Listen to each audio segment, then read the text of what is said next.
నమస్తే. ప్రస్తుతం నాతో పాటు అనలిస్ట్ కట్టా కార్తీక్ ఉన్నారు. మాట్లాడదాం. కార్తీక్ గారు నమస్తే అండి. కార్తీక్ గారు, వైసీపీ అధ్యక్షులు జగన్మోహన్ రెడ్డి గారు ఎక్స్ వేదికగా ఒక ట్వీట్ చేశారండి. ఇది 2-3 రోజులుగా మనం వార్త వింటా ఉన్నాం. టీటీడీ చైర్మన్ బిఆర్ నాయుడు గారు ఒక మహిళతో సన్నిహితంగా ఉన్నారని చెప్పి పెద్ద ఎత్తున ట్రోల్ చేశారు ఆయన్ని.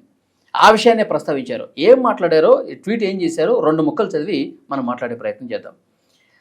ఒక బాధిత మహిళ, అంటే ఈమె ఎన్నికలకు ముందే చంద్రబాబు నాయుడు గారిని కలిసి లేఖ రాశారంట. టీటీడీ చైర్మన్ తనను మోసం చేశాడు, తన జీవితంతో ఆడుకున్నాడు, ఇలా ఎవరు ఏ ఆడ మనిషి ఆయన్ని కలిసినా ఇదే విధంగా ప్రవర్తిస్తాడని చెప్పి కంప్లైంట్ చేస్తే ఆ కంప్లైంట్ని పట్టించుకోకపోగా చంద్రబాబు నాయుడు గారు ఇప్పుడు అత్యంత పవిత్రమైనటువంటి టీటీడీ చైర్మన్ స్థానంలో కూర్చోబెట్టాడు.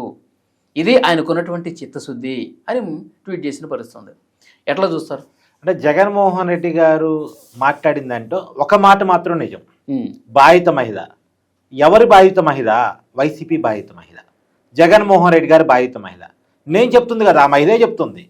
రాయదుర్గం పోలీస్ స్టేషన్లో ఆ హిందూలేఖ అనబడేటువంటి ఆ మహిళ ఆల్రెడీ కేసు పెట్టారు. నన్ను వైసీపీ వాళ్ళు కావాలని నా పేరు వాడుకుంటూ నాకు బిఆర్ నాయుడు గారికి సాన్నిధ్యాన్ని అంటగడుతూ ప్రచారం చేస్తున్నారు. నా పర్మిషన్ లేకుండా నా పేరు వాడుతున్నారు, నా పర్మిషన్ లేకుండా నా ఫోటోలు వాడుతున్నారు అనేది ఆమె ఆల్రెడీ చేసిన కంప్లైంట్. అది కూడా ఫేక్ వీడియోలు క్రియేట్ చేస్తున్నారు ఏఐ ద్వారా అనేది కూడా మా కంప్లైంట్లో చెప్పారు. సరే, ఆమె ఎప్పుడైతే కేసు పెట్టారో ఆమె కాదు, ఆమె పోలికలతో ఉండే మరో మహిళ అంటూ తెనాలికి సంబంధించినటువంటి రేణిక అనేటువంటి మహిళని కూడా కోట్ చేస్తూ కొన్ని కథనాలు నడిపారు. ఆ రేణిక అనేటువంటి మహిళకు బిఆర్ నాయుడు గారికి సంబంధాలు పెడుతూ ఆ రేణిక అనేటువంటి మహిళ కూడా కేసు పెట్టారు గుంటూరు తెనాల్లో. ఆమె కూడా వైసీపీ బాధితురాలు, ఆమె కూడా జగన్మోహన్ రెడ్డి బాధితురాలు. ఆమెని అనవసరంగా ఆమె ఎప్పుడు బిఆర్ నాయుడు గారిని చూడలేదట, బిఆర్ నాయుడు గారిని కలవలేదట తన జీవితంలో ఒక్కసారి కూడా. ఆమెకు కూడా లింక్ పెడుతూ వీళ్ళు ప్రచారం చేసే ప్రయత్నం చేశారు. కేసులు పడ్డాయి. సరే, ఇంకొక పక్క బిఆర్ నాయుడు గారు హైదరాబాద్ సిటీ సివిల్ కోర్టులో పిటిషన్ దాఖలు చేసుకుంటే గ్యాగ్ ఆర్డర్ వచ్చింది. ఏ ఆధారాలు లేకుండా ఇలాంటి ఫేక్ వార్తలు ఎవరు ప్రచారం చేయొద్దు అనేది ఆల్రెడీ గ్యాగ్ ఆర్డర్ ఇచ్చింది. ఈ గ్యాగ్ ఆర్డర్ గురించి జగన్మోహన్ రెడ్డి గారికి తెలియదా? మహిళలు ఇచ్చిన కంప్లైంట్స్ గురించి జగన్మోహన్ రెడ్డి గారికి తెలియదా? ఇంకా దీని గురించి ఎందుకు మాట్లాడుతున్నారు? ఆధారం లేకుండా మాట్లాడొద్దని కోర్టు చెప్పింది కూడా కదా. అంటే కోర్టు అంటే గౌరవం లేదు, బాధిత మహిళ ఇచ్చిన కంప్లైంట్ అంటే మహిళ అంటే గౌరవం లేదు. ఇష్టం వచ్చినట్టుగా మాట్లాడే ప్రయత్నం చేయటం, ఇష్టం వచ్చినట్టుగా ప్రచారం చేయటం. ఇప్పుడు ఎవరో ఒక చిన్న సోషల్ మీడియా కార్యకర్త ప్రచారం చేశాడంటే వేరబ్బా.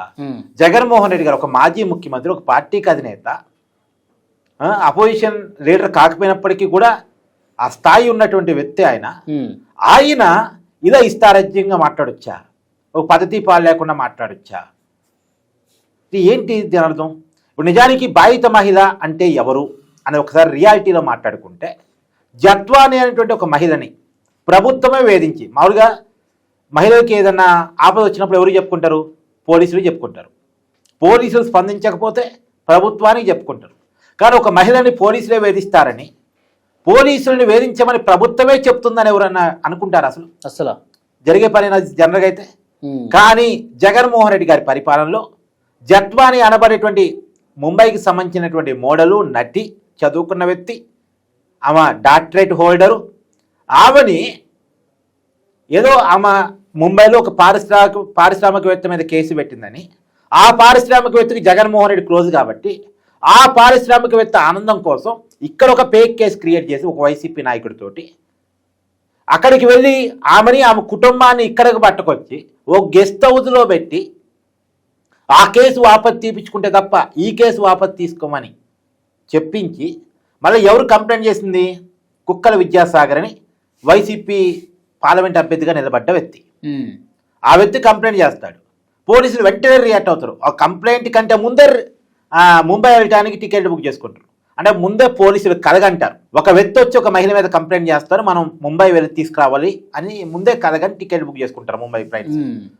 అంతగా రియాక్ట్ అయ్యి వెంటనే ఆమె కుటుంబాన్ని పట్టుకొచ్చి విజయవాడలో గెస్ట్ హౌస్లో పెట్టేసి వేధించేసి ఆ కేసు వాపసు తీసుకుంటామని ఒప్పుకున్న తర్వాత ఈ కేసు పక్కకు పెట్టి ఎంతగా వేధించారనేది జత్వాని మీడియా ముందుకు వచ్చి చెప్పింది. మరి జగన్మోహన్ రెడ్డి గారు స్పందించలేదే? ఇది కదా స్పందించాల్సింది. అంటే వేధించింది తానే కాబట్టి, వేధించమన్నది తానే కాబట్టి ఆ రోజు కామ్ అయిపోయాడా? బాధిత మహిళ అంటే ఇలా ఉంటారు, జత్వానీలాగా ఉంటారు. ఉమ్. ఇప్పుడు కూడా నిజమే, జగన్మోహన్ రెడ్డి గారు చెప్తున్నట్టు బాధిత మహిళలే. ఉమ్. ఎవరు బాధిత మహిళలు? ఆమె మీడియా ముందుకు వచ్చి బోర్న ఏడ్చింది ఆమె కదా. అసలు ఇక్కడ బాధిత మహిళ ఉందా అంటే బాధిత మహిళ ఉంది, వైసీపీ బాధిత మహిళ ఉంది. అదే లేనిపోని సంబంధాలు అంటగడుతూ ప్రచారం చేసేటువంటి వైసీపీ బాధిత మహిళ. ఇప్పుడు నా వీడియో చూసా బిఆర్ నాయుడు గారి మీద, సరే ఫేకే క్రియేట్ చేసినప్పటికీ కూడా ఆ వీడియో చూసావా? దాంట్లో ఏమైనా న్యూడిటీ ఉందా? అసలు లేదు. దాంట్లో ఏమైనా అసభ్యత ఉందా? లేదు. మరి అదే వైసీపీకి సంబంధించినటువంటి మాజీ ఎంపీ గోరంట్ల మాధవ్ సంబంధించిన వీడియో చూసావా? ఎందుకు ఇప్పుడు ఆ పెంట అంతా? అంటే ఆ పెంట మీద స్పందించలేదు కదా మరి.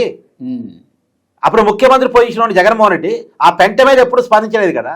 పైగా ఆ పెంట మీద స్పందించినందుకు కానీ మహిళా కమిషన్ చైర్పర్సన్కి వాసిరెడ్డి పద్మ గారికి నీకు ఆ పదవి ఇచ్చింది మన పార్టీ ఎంపీ మీద కేసు పెట్టమని కాదు అని చెప్పారట. ఆవిడే చెప్పుకొచ్చింది. నువ్వు ఈ పెంటే కాదు, అనంతబాబు గారికి సంబంధించిన ఒక వీడియో చూసావా? చూసాగా. అదొక పెంట. మరి అది ఘోరం, ఇంకా దారుణం అది. మరి కనీసం ఈ వీడియోలో నిజమా కాదా, మన పార్టీ వ్యక్తులు ఇంట్లో ఇరుక్కోవడం ఏంటి అనే దాని మీద కనీసం జగన్మోహన్ రెడ్డి స్పందించాడా? లేదు. ఇప్పుడు ఎందుకు మాట్లాడుతున్నాడు? ఆ రోజు లేవన్నోరు ఈ రోజు ఎందుకు లేస్తుంది అంటే బిఆర్ నాయుడు మీద జగన్మోహన్ రెడ్డి డైరెక్షన్లో కుట్ర జరుగుతుంది. నేను మళ్ళీ క్లియర్గా చెప్తున్నాను. అంటే ఈ ఫేక్ వీడియో క్రియేట్ చేసే దాంట్లో వెనకాల మాస్టర్ మైండ్ కూడా ఆయనే ఉండొచ్చు అంటారా? ఇది ఆర్గనైజ్డ్ క్రైము. నిన్న ఒక రేణుక చెప్పింది కదా మా వీడియో చేసిన మహిళ, ఇది ఒక ఆర్గనైజ్డ్ క్రైము. జగన్మోహన్ రెడ్డి గారి ఆదేశాలు లేకుండా ఇదంతా జరిగే పని కాదు. ఎందుకంటే ఇప్పుడు నిజానికి కింది స్థాయిలో ఎవరో చేశారు అనుకుందాం అబ్బా, అసలు జగన్మోహన్ రెడ్డి గారు స్పందించారుగా. అది కూడా ఒక పక్క కోర్టు గ్యాగ్ ఆర్డర్ ఉంది, ఇంకొక పక్క మహిళా కంప్లైంట్స్ ఉన్నాయి. 2 మహిళలు కంప్లైంట్ చేశారు ఇదంతా అబద్ధం అని చెప్పేసి. అయినా సరే జగన్మోహన్ రెడ్డి గారు మాట్లాడటం ఏంటి అసలు నాకు తెలియక అడుగుతాబ్బా.